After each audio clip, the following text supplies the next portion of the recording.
শিবলিঙ্গে অর্পণ করা বেলপাতা খেলে কি হয়, এটা জানলে আপনি অবাক হয়ে যাবেন।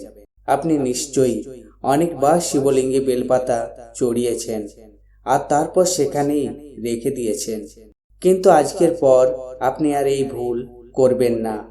এই পাতার সাহায্যে আপনি শুধু নিজের নয়, অন্যদেরও উপকার করতে পারেন। আজকের এই তথ্য খুবই সুন্দর এবং গুরুত্বপূর্ণ। যদি আপনি এই ভিডিওটি মিস করেন তাহলে পরে আফসোস করতে হবে।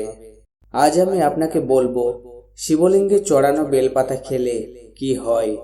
যদি আপনার জীবনে কোনো সমস্যা থাকে, যেমন অর্থের সমস্যা, চাকরি না পাওয়া, অসুস্থতা, মেয়ের বিয়ে হচ্ছে না, যে কোনো সমস্যার সমাধান এই তথ্যে পাওয়া যেতে পারে।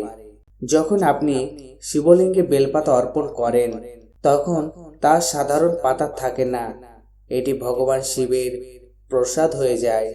ধর্মশাস্ত্র অনুযায়ী শিবলিঙ্গে চড়ানো বেলপাতা 6 মাস পর্যন্ত বাসি বলে ধরা হয় না এবং তা ধুয়ে পুনরায় ব্যবহার করা যায়।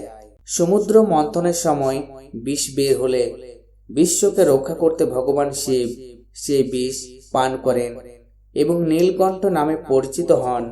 বিষের প্রভাবে তার শরীরে তাপ বেড়ে গেলে দেবতারা তাকে বেলপাতা খাওয়ান এবং জল ঢালেন, এতে তার তাপ কমে যায়। সেই থেকেই শিবকে বেলপাতা অর্পণের প্রথা শুরু হয়। শিবলিঙ্গে বেলপাতা দেওয়ার সময় কিছু নিয়ম মানতে হয়। 3 পাতাযুক্ত বেলপাতা ব্যবহার করতে হবে। কাটা বা ছেঁড়া পাতা দেওয়া যাবে না। মসৃণ দিকটি শিবলিঙ্গে রাখতে হবে। প্রতিদিন বেলপাতা অর্পণ করলে সব সমস্যা দূর হয়, এটাই বিশ্বাস করা হয়। তিজোরিতে বেলপাতা রাখলে ধনসম্পদ বৃদ্ধি পায়। এবার জেনে নেওয়া যাক কোন দিনে বেলপাতা তোলা উচিত নয়, যেমন চতুর্থী, অষ্টমী, নবমী, দশমী, অমাবস্যা, পূর্ণিমা, সংক্রান্তি এবং সোমবার।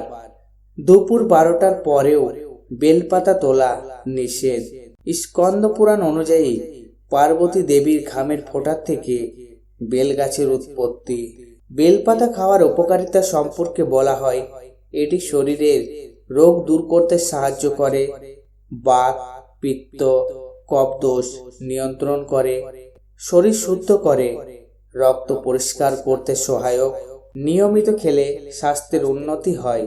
এছাড়া বলা হয়, নিয়মিত বেলপাতা খেলে জীবনের দুঃখ দুর্ভাগ্য কমে এবং ভাগ্য উজ্জ্বল হয়।